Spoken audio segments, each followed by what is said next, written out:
प्रमिला वर्मा जी हिंदी की वरिष्ठ प्रमुख लेखिका हैं। लगभग 2 दशक तक अखबार में फीचर संपादक के पद पर कार्य किया। 6 कथा संग्रह, उपन्यास एवं संयुक्त उपन्यास उनके प्रकाशित हुए। कई राष्ट्रीय एवं अंतर्राष्ट्रीय पुरस्कार से नवाजी गई लेखिका प्रमिला वर्मा जी की लिखी हुई कहानी आज सुनिए, धारा के खिलाफ। मेरी जुबानी। मैं हूँ सीमा सिंह।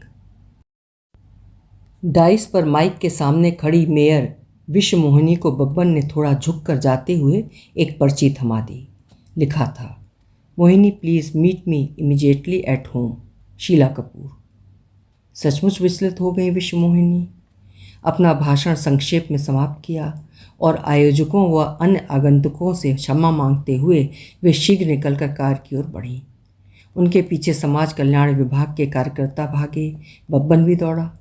ड्राइवर ऊँग रहा था, जो मैडम को देखकर एकदम हड़बड़ा गया और कार का दरवाज़ा खोलकर खड़ा हो गया। बब्बन ने धीरे से ड्राइवर से कहा, शीला जी के बंगले पर। क्या बात हो सकती है बब्बन, वे बोली। बोलकर पीछे सीट पर सिर टिका लिया। बब्बन का ना ही जवाब देना जरूरी था, ना ही वे अपेक्षा कर रही थीं। ये उनका स्वगत भाषण था जिसे बब्बन समझता था। बब्बन उसके यहाँ तब से है जब वे विवाह करके भार्गव परिवार में आई थीं। तब भार्गव परिवार के शक्कर के कारखाने लगभग बंद हो चुके थे। कुछ फैक्ट्रियां तो बंद ही थीं। पीढ़ियों से चला आ रहा शक्कर का व्यवसाय, जिसे उनके ससुर के पिता ने आधुनिक कारखानों का रूप दिया था, धन के अभाव में मृत हो रहा था। विश्वमोहिनी का विवाह भी एक समझौता था, जिसमें शुगर फैक्ट्रियां दोबारा खुलने की बात थी, क्योंकि विश्वमोहिनी के पिता श्रीकांत भार्गव को अपने दामाद के रूप में पहचान चुके थे, जहां उनकी दबंग स्वच्छ विचारों वाली बेटी आसानी से रह सकेगी। श्रीकांत का व्यक्तित्व भव्य तथा सुदर्शन था और विश्वमोहिनी अपने नाम के अनुरूप ही सुंदर थी, लेकिन दबंग स्वभाव वाली पत्नी के आगे उस भव्य व्यक्तित्व का कद न जाने कैसे छोटा होता गया। शादी के पश्चात सभी शुगर फैक्ट्रियां चालू हो गई थीं। घर में धन का अभाव दूर हो गया था, तो सभी विश्वमोहिनी को लक्ष्मी का आगमन ही मान रहे थे। लेकिन विश्वमोहिनी ने न केवल लक्ष्मी बल्कि सरस्वती बनकर भी दिखाया। पहले समाज कल्याण बोर्ड की अध्यक्षा बनी। थोड़े अंतराल के बाद महानगर पालिका का चुनाव लगातार जीता और अब जब उनका बेटा 24 वर्ष का हो चुका है, बेटी का विवाह स्टेट्स में हो चुका है, वे जिले के मेयर का पद संभाल रही हैं। चुस्त खूबसूरत विश्वमोहिनी के बाल भले ही खिचड़ी हो गए हैं, लेकिन वही खिचड़ी बाल उन्हें अनुपम सौंदर्य प्रदान करते हैं। उनकी चाल आज भी वही है जैसे किसी युवा नायक की होती है। यहाँ तक कि युवा कार्यकर्ताओं को उनके पीछे दौड़ना पड़ता है। बब्बन भी उन्हीं की उम्र का होगा इस समय। जब वे पहली बार समाज कल्याण बोर्ड की अध्यक्ष बनी, तभी से बब्बन उनका पीए बन गया। उन्हीं के विशाल बंगले के एक ओर उसके 2 कमरे हैं, जहाँ उसकी पत्नी है। बच्चे उसके हुए नहीं। सौरभ और पल्लवी को उसने और उसकी पत्नी ने ही बड़ा किया है। इस परिवार के उतार चढ़ाव को उसने सदा समझा है। गाड़ी झटके से रुकी। विश्वमोहिनी ने आंखें खोली। ड्राइवर ने कार का दरवाज़ा खोला। सामने पोर्च में चक्कर लगाती उनकी अंतरंग अजीज एकमात्र सखी शीला कपूर टहल रही थी। मोहिनी, शीला कपूर उनसे लिपट कर रो पड़ी। क्या हुआ? समाज कल्याण बोर्ड का बैज अभी भी उनकी क्रीम कलर की साड़ी पर लगा हुआ था। साड़ियाँ पसंद करने में आज तक विश्वमोहिनी का जवाब नहीं, और वो भी सैकड़ों में पसंद करती हैं। पसंद करके काउंटर पर साड़ी भिजवाई, बाकी काम बब्बन का होता है। दर्जी के यहाँ मैचिंग ब्लाउज पीस भिजवाना, फॉल लगवाना, उनकी शॉपिंग सदैव ऐसी ही रहती है, मिनटों में। विश्वमोहिनी को हमेशा आश्चर्य होता है कि औरतें कैसे घंटों साड़ियाँ पसंद करती हैं। इतना समय तो वे बर्बाद कर ही नहीं सकती। उनके हर काम में जल्दी फुर्ती है, चाहे खाना हो, पहनना हो, श्रृंगार करना हो, पढ़ना लिखना या फिर चलना। लगता है उन्हें बहुत कुछ जल्दी जल्दी कर लेना है। उनके पास समय की अत्यंत कमी है, इसलिए वे जल्दी जल्दी जी लेना चाहती हैं।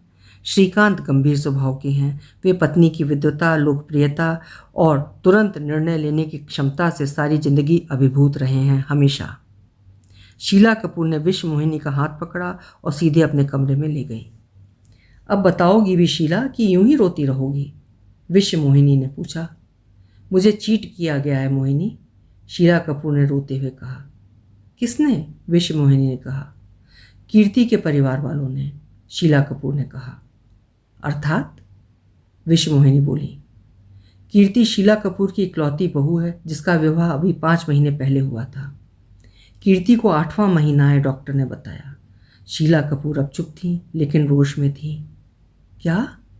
विस्मय से विश्वमोहिनी की आंखें फैल गईं। Yes, that family has cheated मी। मैं उसे अपने घर में नहीं रख सकती। मेरा इकलौता बेटा है। मैं क्या किसी का पाप अपने बेटे के सिर पर थोपूं? शीला कपूर ने कहा। चिंटू को मालूम है क्या? विश्वमोहिनी ने पूछा। नहीं, वो तो प्यार के उन्माद में है, शीला कपूर ने कहा। बहुत समझाया उन्होंने। देखो शीला, हम दोनों ही सोशल वर्कर हैं। ऐसी लड़कियों के लिए हमारे पास ढेर सारे तर्क होते थे, और अब जब हमारे घर पर ही बनाई तो हम पाप पुण्य का बखान करने लगे। नहीं शीला, तुम चिंटू को हरगिज़ नहीं बताओगी। तुम्हें कीर्ति से बात करके इस मामले को सिर्फ अपने तक ही रखना होगा। वापसी में फिर वही उद्वेलित मन। शीला को मुश्किल होगा अपने आप को मनाना। फिर मिस्टर कपूर, क्या वे मानेंगे? उन्होंने घर पहुंचकर तुरंत फ़ोन लगाया। शीला, मिस्टर कपूर को कुछ नहीं बताओगी तुम। मैं फेमिनिस्ट ही सही, लेकिन तुम्हें एक पीड़ित महिला का साथ देना होगा। पीड़ित? वो? ये पाप है या व्याभिचार? जो भी हो, लेकिन कुछ मजबूरियां तो होंगी उसकी। मोहिनी, जब अपने पर परिस्थितियां गुजरें तब समझ में आता है, वहाँ से शीला कपूर ने कहा और फ़ोन रख दिया। बाद में कई दिनों तक न शीला कपूर ने उन्हें फ़ोन किया, न ही उनका फ़ोन रिसीव किया। वे समझ गई थीं शीला नाराज़ है। फिर कुछ दिन और बीते कि बब्बन ने राज की तरह बताया, मैडम, चिंटू भैया और कीर्ति बहुरानी तलाक ले रहे हैं। वे हैरत से बब्बन की ओर देखती रहीं, कुछ कहा नहीं। उस दिन वे जो कमरे में घुसीं तो दूसरे दिन ही बाहर निकलीं। अच्छा हुआ श्रीकांत भी शुगर फैक्ट्री के लिए गन्ने की खरीदी में गांव गए थे। कुछ महीने बीत गए थे। दूसरे शहर से उनका बुलावा था। मानसून संगीत महोत्सव मनाया जा रहा था। उद्घाटन उन्हें ही करना था। उन्हें अपनी युवावस्था याद आई। जब वे स्टेज पर गीतों का समा बांध देती थीं, वे गुनगुना उठीं, होठों से छू लो तुम, मेरा गीत अमर कर दो। आईने में उन्होंने अपने आप को निहारा और फिर स्वयं ही मुग्ध हो उठीं। 52 वर्ष की तो कतई नहीं लगती। देह वैसी ही है सुडौल, रंग चंपई, नैन नक्श वैसे ही तीखे। वे आईने के सामने से हट गईं। ये अपने पर मुग्ध होने का समय नहीं है, ढेरों काम है सामने। आज मानसून संगीत महोत्सव, कल महानगर पालिका की मीटिंग, परसों जिले के प्रतिष्ठित विधायक के हिंदी अखबार का उद्घाटन। बस इससे आगे उन्हें याद नहीं। ये सब बब्बन का काम है। धानी रंग की साड़ी निकाली उन्होंने, मोती के जेवर। मानसून उत्सव है, धानी रंग की साड़ी ही ठीक है। पिछली बार पावस सम्मेलन में उन्होंने गाढ़े हरे रंग की, लाल रंग के चौड़े बॉर्डर और चौड़े लाल पल्लू की साड़ी पहनी थी, तो श्रीकांत उन्हें देखते ही रह गए थे। वे उन्हें देखकर शर्मा गई थीं और मोतियों के पर्दे के पीछे छुप गई थीं। ठीक 9 बजे कार में जा बैठीं। बब्बन ने उनके बगल में पत्रिकाएं रख दीं। 1.5 घंटे का सफ़र है, लेकिन उन्होंने आज पत्रिकाएं खोली भी नहीं। ड्राइवर से कहकर कैसेट लगवा दिया। उन्हें तलत बेहद पसंद रहे। रास्ते भर तलत गाते रहे।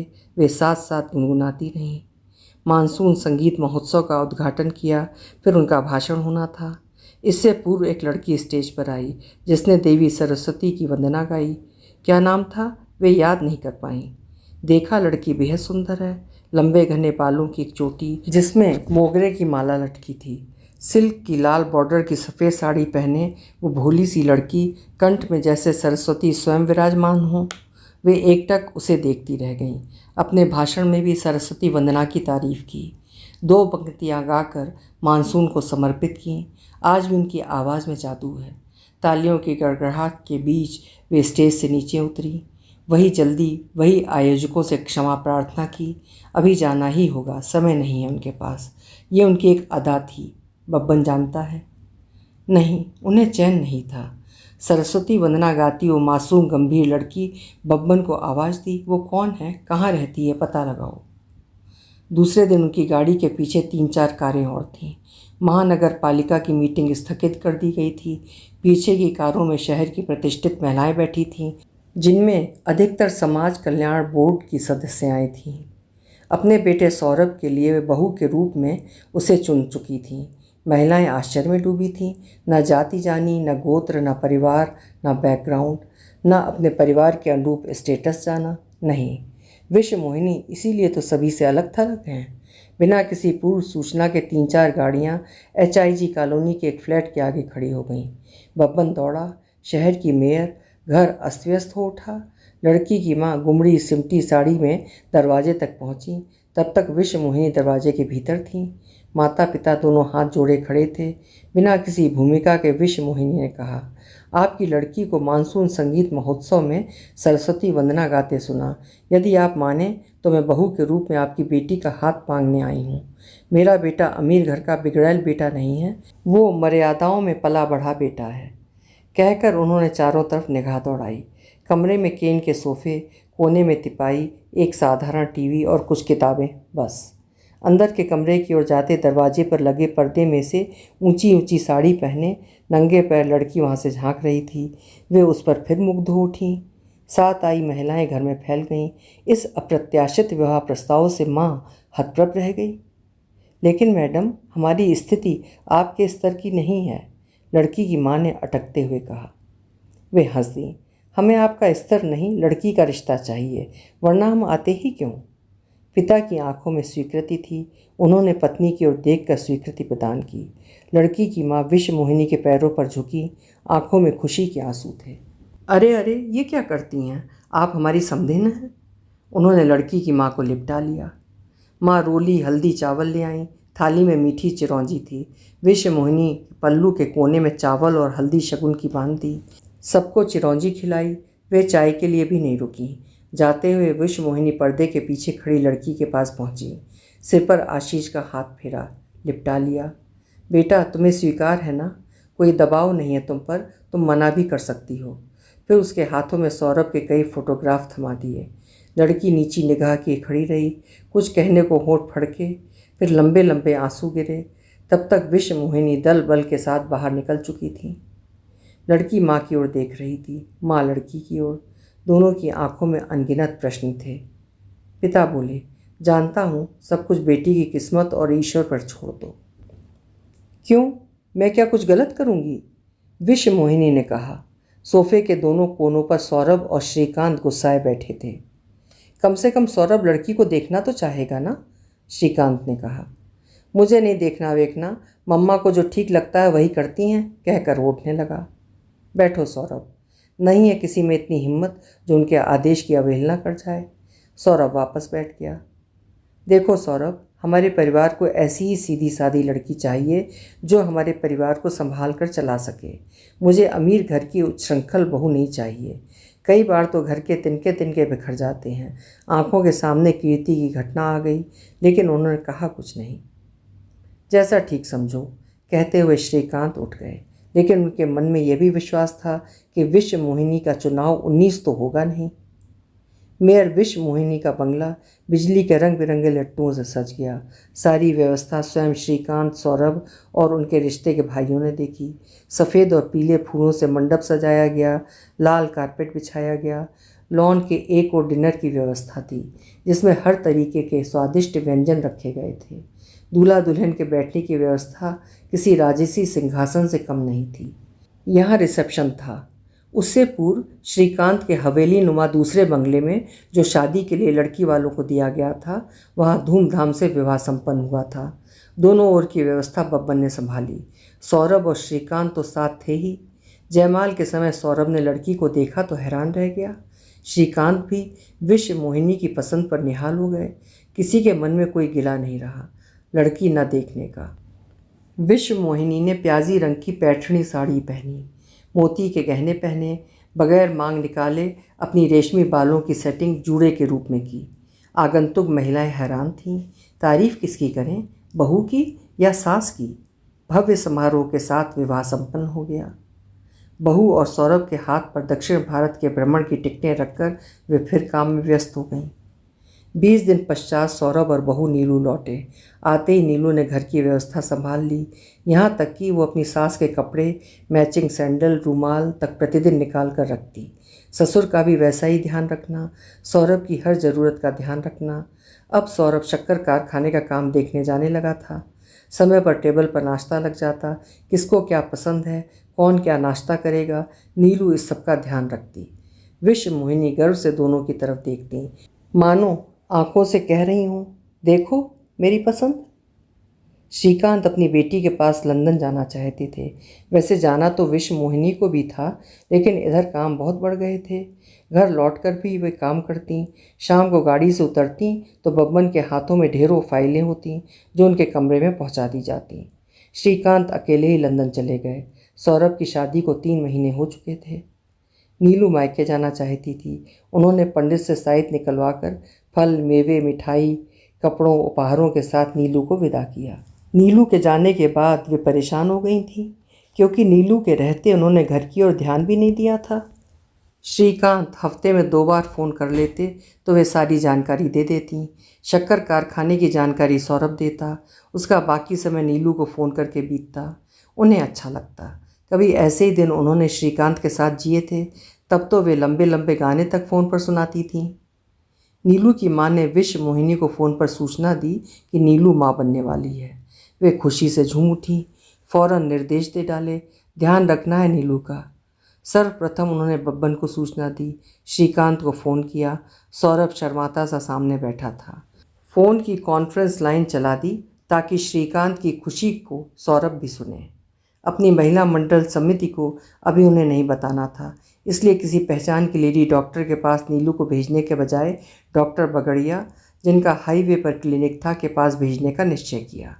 डॉक्टर बगड़िया ऐसे अनुभवी डॉक्टर हैं जो मुश्किल से मुश्किल केस को आसान बना देते हैं। वे कोई रिस्क लेना नहीं चाहती थीं। बब्बन ड्राइवर के साथ गया और बहू रानी को मायके से लिवा लाया। कार से उतरते ही उन्होंने नीलू को गले से लगा लिया। पेट पर नजर गई, मुस्कुरा दी। लिपटा कर घर लाई। पूछा, कौन सा महीना है? नीलू नीचे निगाह किए रही। नीलू की इस अदा पर वे रीझ गईं। उन्हें याद आया जब संजना पेट में थी और उन्हें पता चला था कि वे गर्भवती हैं, तो श्रीकांत से ही शर्माती शर्माती घूमती रही थीं। पर्दे के पीछे उन्हें श्रीकांत ने बाहों में भर लिया था और कहा था, सच मोहिनी? उन्होंने पलकें झुकाकर स्वीकृति दी थी। मम्मी जी, मुझे आपसे कुछ कहना है। सामने नीलू खड़ी थी और वे श्रीकांत से बातों में व्यस्त थीं। फ़ोन के चोंगे पर हाथ रखकर कहा, अभी कुछ नहीं, पहले डॉक्टर बगड़िया के पास जाओ। बब्बन को हिदायत दी, टॉनिक, खान पान सब लिखा कर लाना। नीलू जब लौटी तब तक सौरभ भी आ चुका था। नीलू गुमसुम सी कमरे में घुस गई, उसके पीछे सौरभ भी। विश्व मोहिनी ने बब्बन के हाथों से फलों और दवा का बैग लेकर घर में हाय तौबा मचा दी। नौकर को निर्देश दिए गए, इतने बजे फलों का जूस, दूध, टॉनिक आदि का टाइम टेबल डाइनिंग टेबल की दीवार पर लगा दिया गया। इसी बीच प्रदेश भर के शक्कर कारखानों के सम्राटों पर घास गिरी। कई शक्कर सम्राट सीबीआई के जाल में घिर गए। सभी पर निर्यात के नाम पर 5 करोड़ रुपए का उत्पाद शुल्क डुबाने का मामला था। श्रीकांत लंदन में थे और सौरभ अभी इन सब बारीकियों को जानता नहीं था। उन्हें जानकारी मिली थी कि कुछ शक्कर सम्राटों ने निर्यात के लिए निर्धारित कोटे की शक्कर को घरेलू बाजार में बेच दिया था और निर्यात के नाम पर शुल्क में मिलने वाली छूट हजम कर गए थे। विश्व मोहिनी का काम रिश्वत से परे साफ सुथरा था, लेकिन आज तक कुछ अन्य शक्कर कारखानों के मालिक के कारण श्रीकांत का नाम भी ब्लैक लिस्टेड हो रहा था। सीबीआई की टीम उनके सामने बैठी थी और वे बब्बन के साथ निर्भय होकर सारी कार्रवाई अंजाम दे रही थीं। ना उन्हें घर का होश था, ना अपना। वे श्रीकांत को कुछ बताकर परेशान करना नहीं चाहती थीं। उधर श्रीकांत संजना के बेटे के साथ बहुत खुश थे। संजना का बेटा साल भर का हो चुका था। वे उसी के जन्मदिन पर लंदन गए थे। विश्व मोहिनी इतनी परेशान कभी नहीं हुई थी। इधर महानगर पालिका का काम, समाज कल्याण बोर्ड की मीटिंग्स और श्रीकांत का नाम डुबोते शक्कर कारखाने, सभी कारखानों की लपेट में बलि चढ़े ये कारखाने भी थे। सीबीआई के ऑफिसर्स चाहे जब सवाल जवाब को आ जाते। देखते देखते 1.5 महीना बीत गया। वे बीमार सा महसूस करने लगीं। श्रीकांत होते तो शायद काम का इतना भार नहीं होता। अपने कारखाने तो श्रीकांत संभाल ही लेते। नीलू अपना ध्यान रखना, बीच बीच में नीलू को हिदायत देती। उन्हें देर रात तक नींद नहीं आती, सुबह भी जल्दी उठ जाती। नीलू का पेट उभरा हुआ दिखता था। शादी को 5 ही महीने तो हुए थे। यदि गर्भ 4 महीने का भी है तो इतना बड़ा पेट। 15-20 दिन और निकल गए। एक रात अचानक सौरभ उन्हें झिंझोड़ कर उठा रहा था। वे घबरा गईं, उठकर बैठीं। अभी ही तो उन्हें नींद लगी थी, इसलिए कुछ समझ नहीं पाईं। सौरभ ने बताया, नीलू की नाइटी गीली हो गई है, वो दर्द से तड़प रही है। क्या? वे चीख उठी। भागकर नीलू के पास पहुंची। नीलू उनसे लिपट गई। तय हुआ कि वे घर पर ही रहेंगी। सौरभ बब्बन के साथ नीलू को लेकर अस्पताल जाएगा। रात गहराती जा रही थी। हार कर उन्होंने डॉक्टर बगड़िया को फ़ोन किया। वे अभी ही फुर्सत पाए थे। कहा, सुबह तक डिलीवरी हो जाएगी। वे नॉर्मल डिलीवरी की राह देख रहे हैं। वे भौंचक रह गईं। डिलीवरी? अभी तो 5।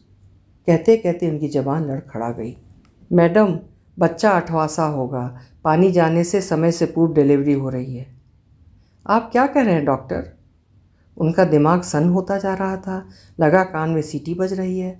हाथ से रिसीवर छूट गया। पसीने से वे नहा उठी। इतनी बड़ी हार वे बर्दाश्त नहीं कर पाईं।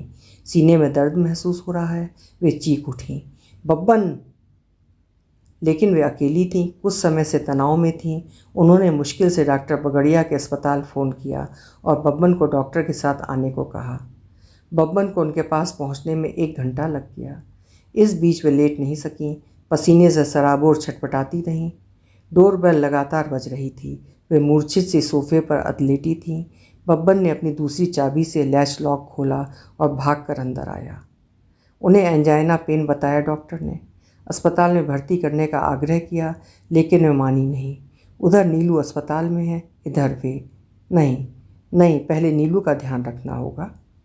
बची आधी रात बब्बन वहीं स्टूल पर उनके पास बैठा रहा। नींद का इंजेक्शन दिया गया था, फिर भी वे उष्टी नींद में रहीं। बब्बन, कल ही नीलू के माता पिता से बात करो। वो विवाह के समय गर्भवती थी। उनकी आंखों में आंसू बह चले। इतनी सादगी के पीछे इतना छल कपट भरा था। चीट किया है नीलू ने हमें। वे रो पड़ी। जार जार रो दी। बब्बन ने उन्हें पहली बार रोते देखा।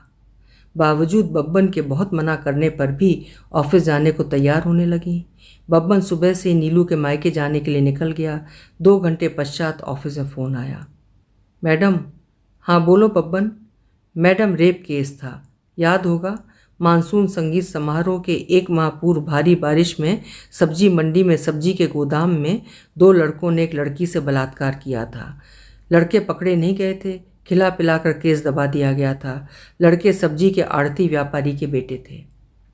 बस बब्बन, अखबार के ऑफिस जाओ, अखबार निकलवा कर न्यूज़ कन्फर्म करो। फिर वही पसीना, चेस्ट में दर्द। वे घबरा गई। उन्हें अस्पताल ले जाया गया। आईसीयू में बब्बन अखबार का बंडल लिए खड़ा था। न्यूज़ कन्फर्म थी। सौरभ आया था खुशखबरी लेकर कि बेटा हुआ है। और इधर मम्मी। सौरभ बब्बन सिरहाने बैठे थे। उन्हें मेजर हार्ट अटैक आया था। उन्होंने आंखों से इशारा किया, श्रीकांत को फ़ोन लगा कर दो। बोलने की मनाही, संपूर्ण आराम की हिदायत के बावजूद वे फ़ोन पर कह रही थीं, श्रीकांत, मैं बहुत अकेली हूँ, तुम आ जाओ। अपना पोता संभालो और तुम्हारी शुगर फैक्ट्रीज, और मैं शायद ना मिलूँ। श्रीकांत रो पड़े। पलक झपकते देर न लगी उन्हें समझने में। विश्व मोहिनी कभी पराजित हो नहीं सकती। मैं आ रहा हूँ मोहिनी, तुम्हें रहना है मेरे लिए। उधर से एक दर्द भीगी रुलाई। विश्व मोहिनी भी रो रही थी। उनके सामने शीला कपूर थी। कह रही थी, मोहिनी, जब अपने पर परिस्थितियाँ गुजरें तब समझ में आता है। वे अपनी ज़िंदगी की लड़ाई हार चुकी थीं। बब्बन के हाथ से अखबार छूट गए। वो उनकी ओर दौड़ा। सौरभ को समझ ही नहीं पाया। वो डॉक्टर चिल्लाता हुआ बाहर दौड़ा। विश्व मोहिनी का हाथ झूल गया। आंखें पथरा गईं। बब्बन ने उनकी खुली आंखें बंद की और बिलख कर रो पड़ा। अभी आपने जो कहानी सुनी उसको लिखा था प्रमिला वर्मा जी ने और स्वर दिया था मैंने, यानी सीमा सिंह। कल फिर मिलेंगे। आपका समय मंगलमय हो।